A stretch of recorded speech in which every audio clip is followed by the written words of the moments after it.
Hi, good morning. I just came to the realization of something that I had to come here on video and spew it out. You know, it's been kind of dangerous working with the law of manifestation. The idea of, of getting into the practice of getting to know what you want and visualizing it, getting the feels for it. And I just clued in that the dangerous part is you get so caught up in living in the future and not the now. I had a really good day today. You know, I did some things that I've been wanting to do for a while, such as going to the gym. And it turned out to be a really nice social scene. I really loved the atmosphere and the people that I met today. And you know how, when you come to situations, you always think of different variations of what could go beyond the new meeting of people and stuff like that. I guess. I don't know if you guys even think like this. I don't know if I'm the only one that would, even bothers thinking about this shit. But the good thing that I've was able to conclude is, totally loving the now, not how I'm going to make tomorrow so perfect. Because I know if I live in the now perfectly and at my best, what will happen tomorrow, my plans that I have in the back of my brain, will unfold perfectly if I stay, just by staying in the now. Because being here at this very moment is the power of, is the power point of manifestation. I'm gonna go get some coffee because technically this is crochet and coffee day. I'm looking for, you gotta check out this bag that I've made using Tunisian crochet. And it's such a no-brainer that if you're a person who kind of wants to get used to holding a hook and working with yarn, this is a good technique to try. Especially because, in my opinion, making anything crochet, making it nice and kind of being on the higher quality side, is having good tension in how you hold, good tension in your yarn. Anyway, I gotta get some coffee because I'm spewing. Alright, so that Tunisian crochet that I was talking about in the bag, this is what Tunisian crochet looks like.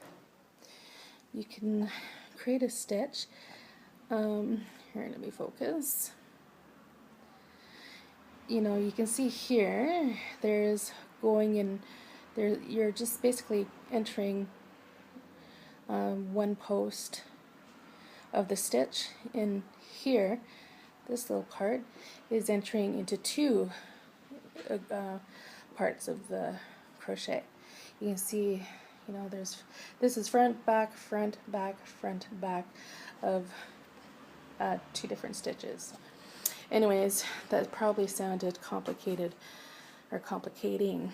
But anyhow, this is a little summer tote bag, and I put an embellishment on there. Trying to give you a visual on how big it is. This is my hand.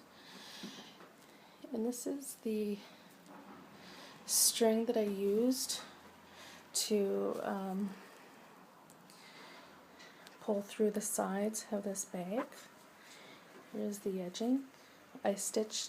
First what I did was I folded a seam down and stitched it, and that left a little gap, right?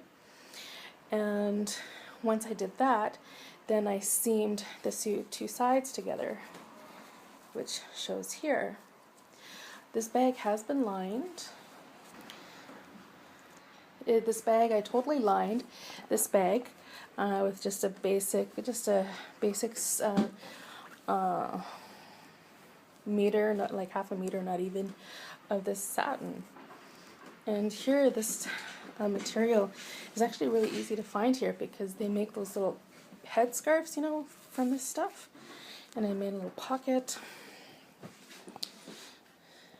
That's what it looks like from the inside out. Pocket side.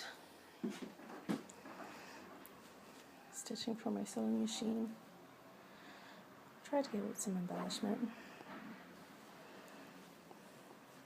It's my first bag that I actually bothered completing it from top to bottom, and from the edge that I stitch this satin to the crochet, after I applied this this lining, or this little ribbon type thing to mask the joining. The one thing that I haven't done yet with this bag is it's originally kind of like a draw bag. Like if you pull on the handles of this purse, you can scrunch this bag up, right? Because it's just looped around on the sides.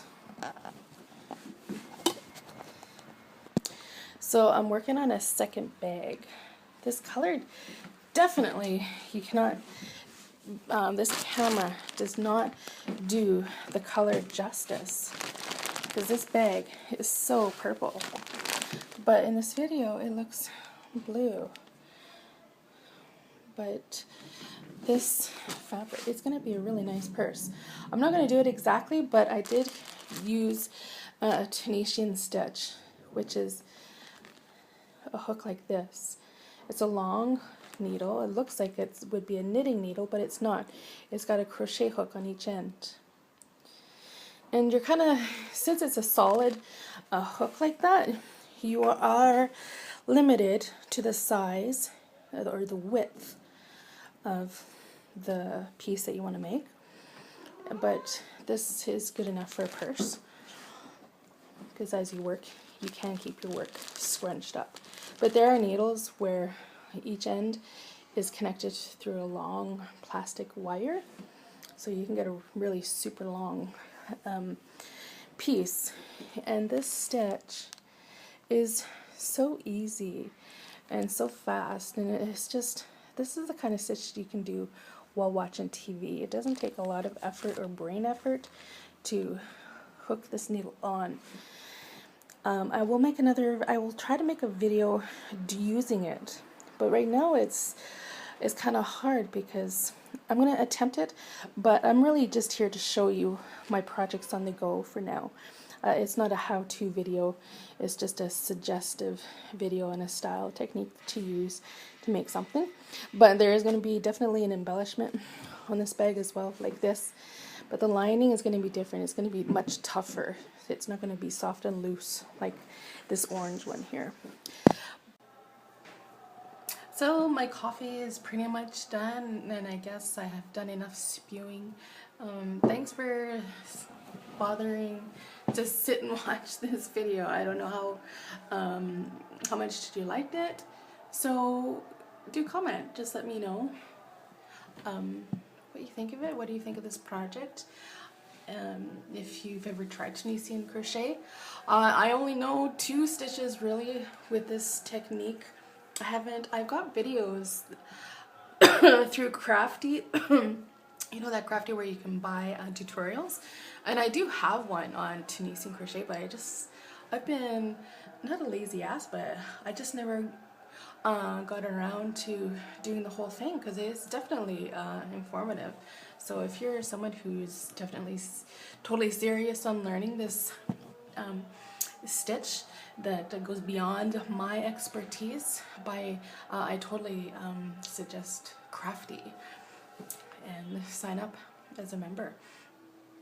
Anyways, thanks for joining me. This is episode number 2 of Crocheting and Coffee, and I'm not sure what I'm going to talk about in my next video, but I will see you then. Peace out.